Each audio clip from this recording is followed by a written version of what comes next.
안녕하세요. 저는 오늘 이커머스에서 생존하기라는 주제로 쉬몰 세미나 발표를 맡게 된 서버 클라우드 멤버 이용택입니다.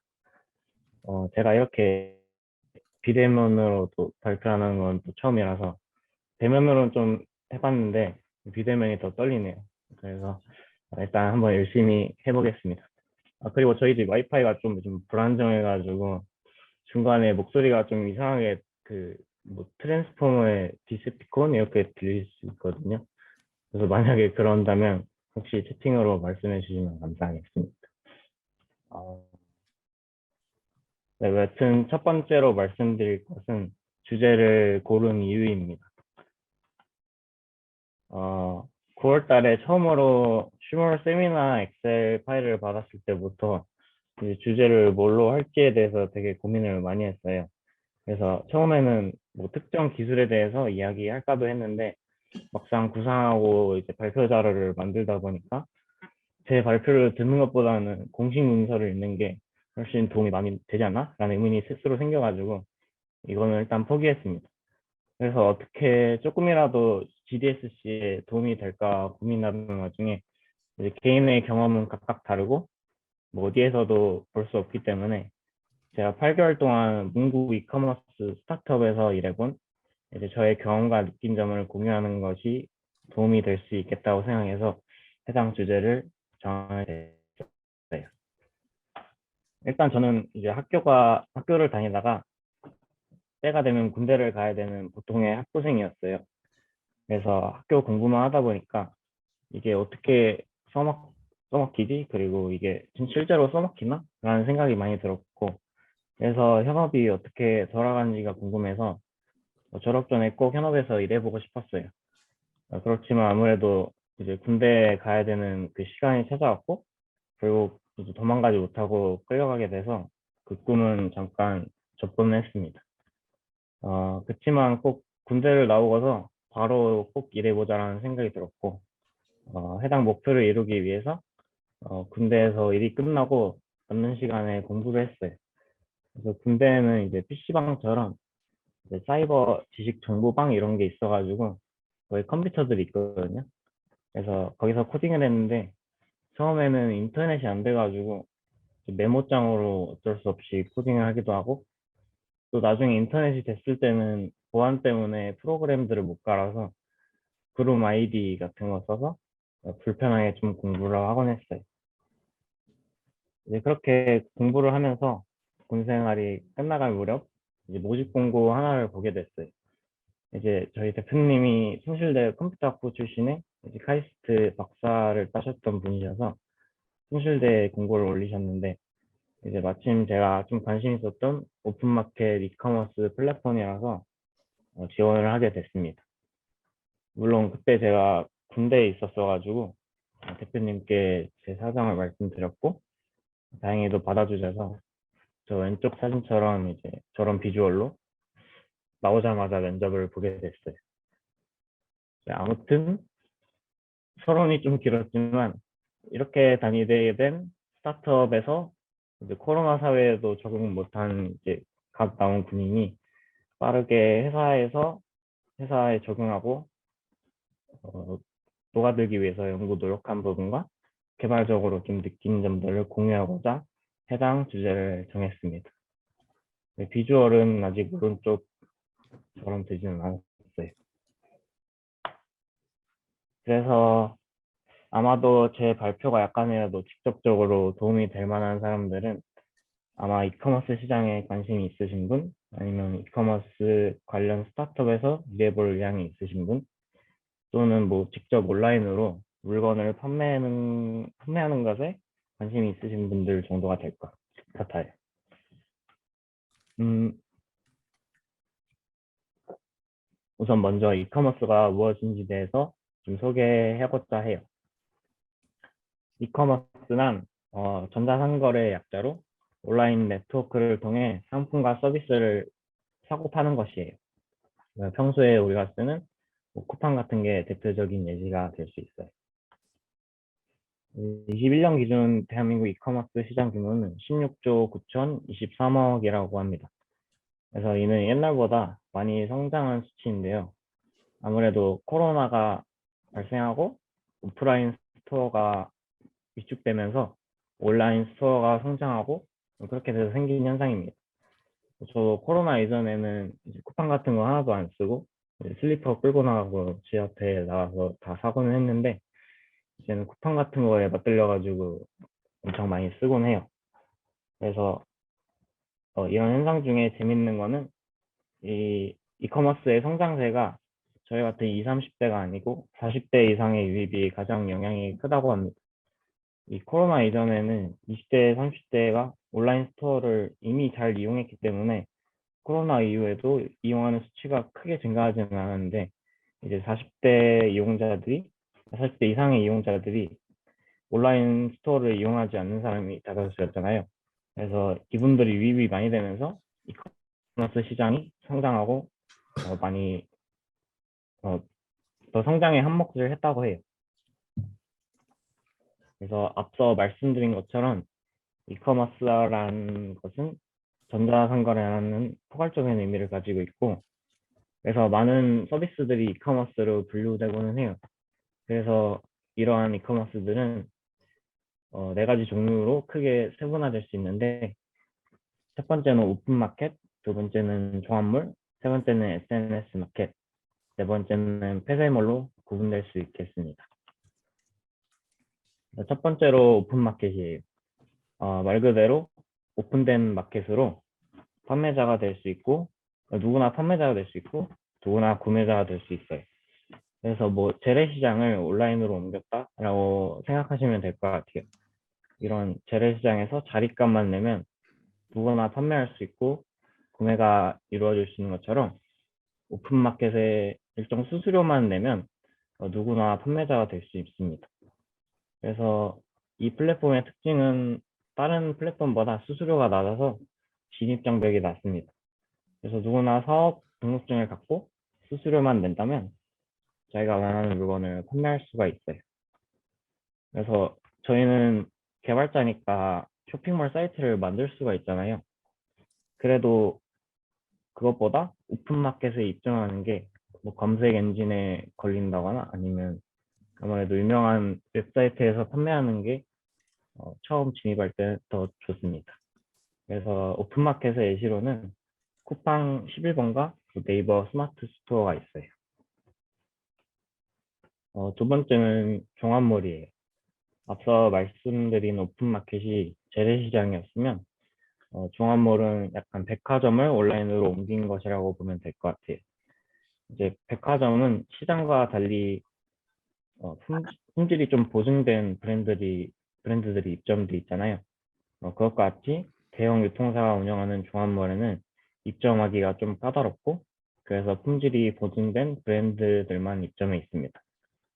이제 다음과 같이 좀 입점 절차가 까다로워서 브랜드 평가도 하고 품평회도 실시해서 이걸 통과해야 입점할 수가 있어요. 그래서 예시로는 SSG, AK몰, 그리고 CJ몰 등이 있어요. 세 번째는 요즘 많이 보이는 SNS 마켓이에요. 이제 인스타그램이나 페이스북을 보면 이 숍탭이 있어가지고 쇼핑을 할 수가 있습니다. 이렇게 뭐 알고리즘으로 제가 관심 있는 종류를 띄워주고는 해요. 최근에 저는 옷이랑 이제 가방을 좀 봤는데 그 최상단에 띄워주고 있었습니다. 아무래도 SNS 마켓이다 보니까 팔로워 수가 많으면 그만큼 홍보가 잘 돼요. 그래서 SNS 마켓은 인플루언서일수록 좋습니다. 그리고 마지막으로 좀 별로 유명하지도 않고 대중적으로 쓰이지도 않는 폐쇄몰이 있어요. 폐쇄몰은 임직원몰 같이 한정된 대상을 위한 몰이 옛날에 저희 아버지가 임직원 포인트를 모으셨는데 제가 닌텐도 포켓몬 게임칩을 샀다가 지금 혼난 적이 있어가지고 그 기억에 많이 남네요. 아무튼 이렇게 포인트를 회사에서 지급하고 꼭 써야 되기 때문에 임직원들에게서 고정적인 구매가 발생하고 수입이 발생되는 플랫폼이에요. 뭐 이런 종류의 이커머스들이 이제 코로나를 통해 황금기를 맞고 있는데 여기서 많은 이커머스 스타트업이 생겨나고 있고 이미 성공한 스타트업들도 많습니다. 그래서 여기 보면 300억 이상의 투자를 받은 업체가 있는데요. 그래서 예를 들어 패션 부분에서는 무신사, 지그재그, 에이블리, 브랜드, W 컨셉까지 있고 인테리어는 오늘의 집이 부동의 1위를 차지하고 제작 굿즈 분야에는 아이디어스, 10바이10, 마플, 뭐 젤리크루 등 많은 스타트업들이 있어요. 근데 하지만 모든 서비스들이 앞서 말한 서비스들처럼 성공하지는 못합니다. 그래서 흔히 말하는 죽음의 계곡을 넘지 못하면 실패하고 이제 해당 짤처럼 모든 빛을 안고 나락으로 갈 수 있습니다. 그래서 이 죽음의 계곡이란 기업이 창업한 지 2에서 5년이 되는 차에 어려움을 겪는 기간을 말해요. 그래서 아이디어나 기술을 사업하는 데는 성공했지만 뭐 자금 팔로 확보, 뭐 마케팅 부족 이런 걸로 미끄러지는 기업들이 많은데 이는 이 죽음의 계곡 단계에 정해지고는 합니다. 그러면 이 죽음의 계곡을 지나 살아남으려면 어떻게 해야 될까요? 제가 본 영상 중에 테드의 연사인 빌 브로스가 말하기로는 스타트업이 살아남기 위해서는 이 타이밍, 아이디어의 참신성, 창업팀의 능력 순으로 중요하다고 합니다. 그래서 여기서 타이밍은 시장에 서비스가 진입을 하는 타이밍입니다. 예를 들어서 미국의 우버는 미국 사람들은 뭐 택시가 있는데 왜 우버가 필요해? 이런 편견들이 많았는데 그 우버가 들어온 타이밍에 미국 경제가 많이 안 좋아져서 투잡으로 우버를 이용하는 사람들이 많았다고 해요. 그래서 이에 맞춰서 성공하였고 또 코로나 시대로 인해서 부쩍 성장한 줌도 이 타이밍에 맞게 잘 성장한 기업으로 보면 될 것 같아요.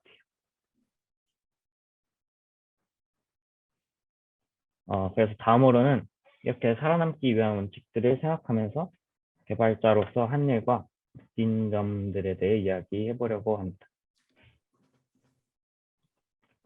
첫 번째는 시장 진입 타이밍 환경에 대해 좀 이야기해 보려고 해요.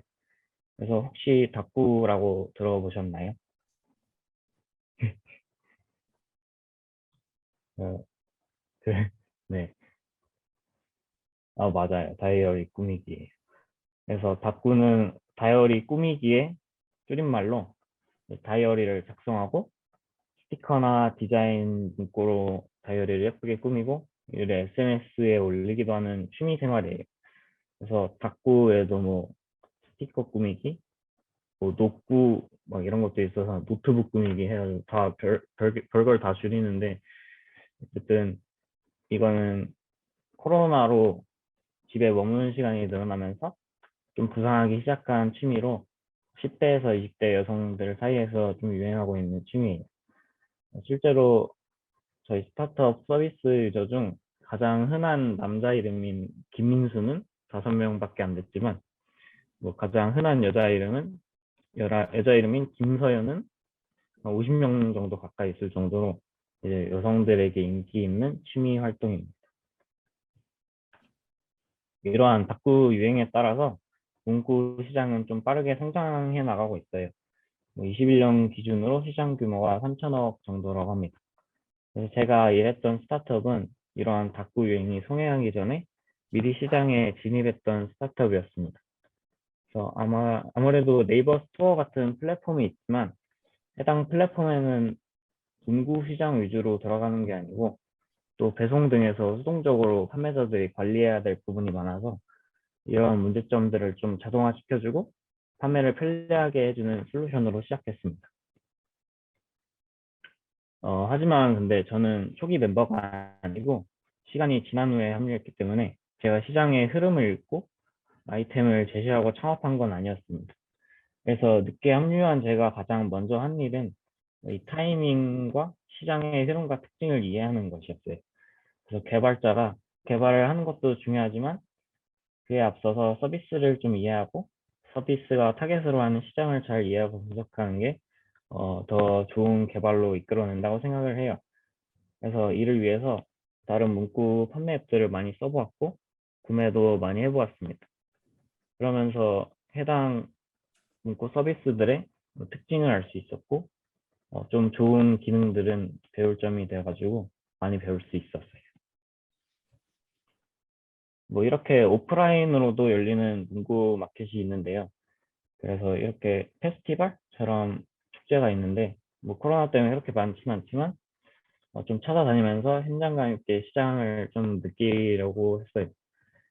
그래서 그때 갔을 때 아무래도 시장 특성상 감자는 저 말고 한 두세 분밖에 안 계시긴 하더라고요.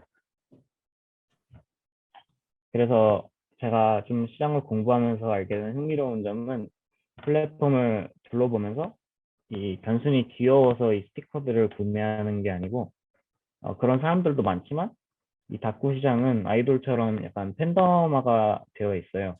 그래서 다음과 같이 인스타그램에 이렇게 만 명대로 팬을 갖고 있는 유명한 작가들의 그림체와 물건에 대한 고정적인 팬들이 있었고 고정 소비층들이 있었어요.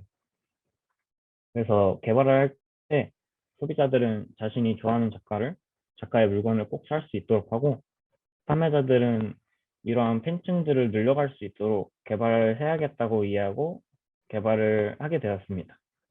그래서 물론 사수나 뭐 대표님이 해상 흐름을 좀 이야기해 주실 수 있지만 스스로 이해한 것과 이제 남이 이야기해줘서 이해한 것은 좀 다르다고 생각을 해요. 그래서 첫 번째로 제가 일을 하기 전에 한 것은 직접 시장에 대해 이해해보고 개발을 할 마음가짐을 가지는 것이었습니다. 이제 두 번째로 한 것은 뭐 차별성 있는 기능들을 개발하는 것이고 이를 유지하는 것이었어요. 그래서 앞서 말한 것처럼 다코 시장은 팬덤화되어 있는데요. 따라서 아이돌 콘서트 티켓팅처럼 문구 플랫폼을 오픈런 방식으로 판매하자는 아이디어에서 오픈런 방식의 마케팅을 만들고 운영했어요. 그래서 오픈런 방식이기 때문에 정해진 시간에 마켓이 열리고 이제 늦게 접속하면 물건이 바닥나서 불사는 식으로 진행되었습니다.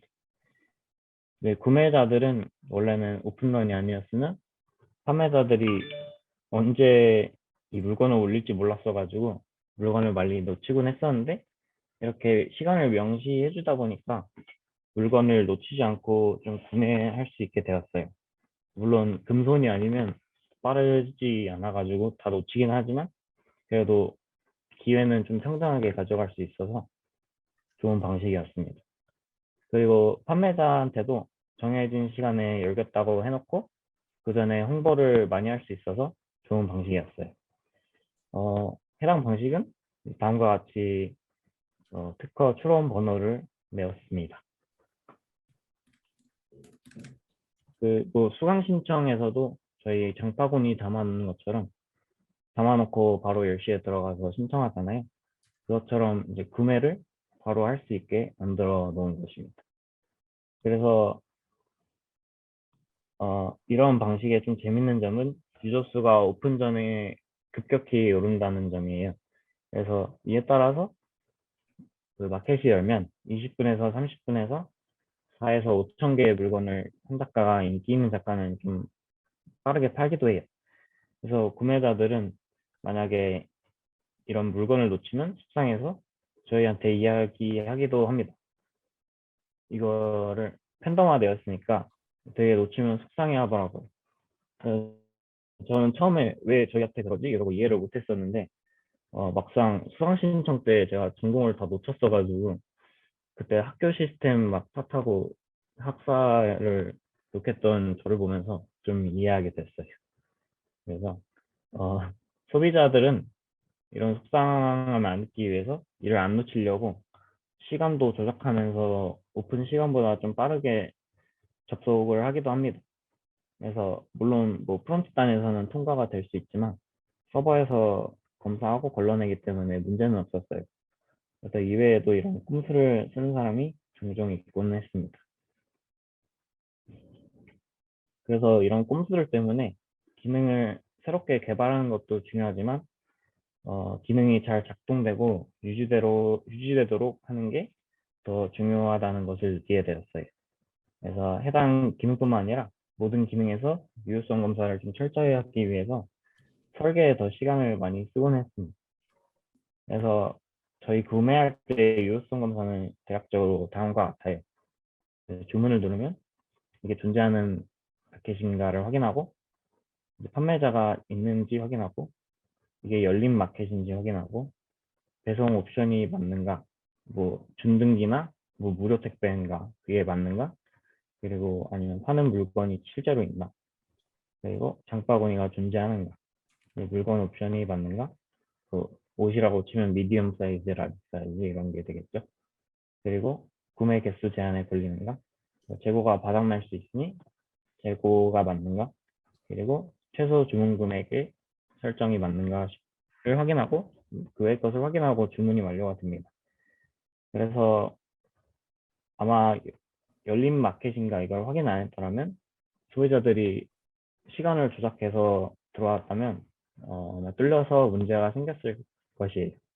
그래서 이런 거를 미연에 방지하기 위해서 당연한 거지만 직접 코드를 짜는 것보다 좀 설계에 더 많은 시간을 쏟는 것이 중요하다고 느꼈고, 일을 하면서 이를 실천하기 위해서 많이 노력했습니다. 다음은 서비스를 좀 운영하다 보면 소비자들이 좋아하는 점도 있고 불편한 점들도 있을 것이에요. 그래서 이를 빠르게 파악하고 만약에 불편한 점이 있다면 빠르게 해결해 줘야 그 구매자가 서비스를 계속 활용할 것이고, 그렇지 못하면 탈주할 것입니다. 그래서 개발자가 개발만 할 것이 아니고 이런 의견들에 좀 민감하게 반응하고 관심을 가져야 주도적이고 의미 있는 개발의 방향성과 아이디어들이 나온다고 생각을 해요. 그래서 저는 뭐 설문조사나 스토어 의견들을 좀 자주 보았고, 오프라인 마켓 같은 거를 좀 찾아가서 판매자들에게 서비스의 불편함이나 개선점에 대해 좀 물어보곤 했습니다. 뭐 그때 물어보면서 물건을 샀는데, 이 두 개를 샀는데 개발자라고 하니까 다섯 개를 더 주시더라고요. 그래서 좀 죄송하긴 했는데, 피드백을 받으면서 많은 도움을 주셔서 너무 감사했습니다. 물론 피드백이 이미 알고 있었던 개선점들인데, 그래도 직접 들으면서 이 필요성을 더 느끼고 개발을 좀 책임감 있게 할 수 있어서 많은 도움이 됐었어요. 뭐 예를 들어 마켓이 오픈되면 알림이 있었으면 좋겠다는 의견들이 많았는데, 그것은 뭐 구독을 통해 자신이 좋아하는 마켓에 대한 정보를 계속 주는 것으로 반영해서 만들었고, 뭐 출시 전에 뭐 판매자들이 만들고 있는 물건들을 미리 보고 싶다는 말들이 많아서 출시 예정 기능을 만들곤 했습니다. 이렇게 이 외에도 많은 기능이 있는데, 이렇게 소비자들의 요구를 잘 파악하니까 개발의 방향성이 좀 잘 잡히고, 덕분에 서비스가 좀 같이 잘 성장해 나갈 수 있었던 것 같습니다. 그래서 결론적으로 제가 일하면서 느낀 점들은 다음과 같아요. 물론 개발자니까 코드를 잘 짜고 개발하는 게 가장 기본적이고 가장 중요하기는 합니다. 그렇지만 개발자는 코드만 짜는 사람이 아니고 문제 상황을 해결하는 사람이라고 배웠어요. 그래서 코드는 단지 도구일 뿐이고, 그래서 이 문제 상황들을 해결해 나가기 위해서 시장을 좀 잘 이해하고 소비자와 잘 소통을 하는 적극적인 능력이 중요하다고 생각합니다. 뭐 약간 인문학적인 소양이 좀 필요한 것 같다는 이야기인 것 같습니다. 그리고 이제 해결을 하면서 코드를 짜는 시간보다 설계 시간을 더 많이 투자하여 논리적으로 코드를 한 번에 좀 짜내는 능력이 중요한 것 같아요. 그러니 한마디로 개발자로서 능력은 코드 외에도 중요하다는 것이 정말 많다는 점을 이야기하고 싶었어요. 어, 이제 뭐 당연한 점들도 있고, 이것은 개인적으로 제가 느낀 점이고 스타트업이라서 느낀 점일 수도 있어요. 그래서 정답이라고 할 수는 없지만, 그래서 저도 많이 아직 노력을 많이 해야 되는데, 뭐 제가 했던 이야기들 중에 뭔가 공감이 하나라도 가면 제 발표는 의미가 좀 있었다고 생각합니다. 그래서 저희 발표는 여기까지고요. 들어주셔서 감사합니다.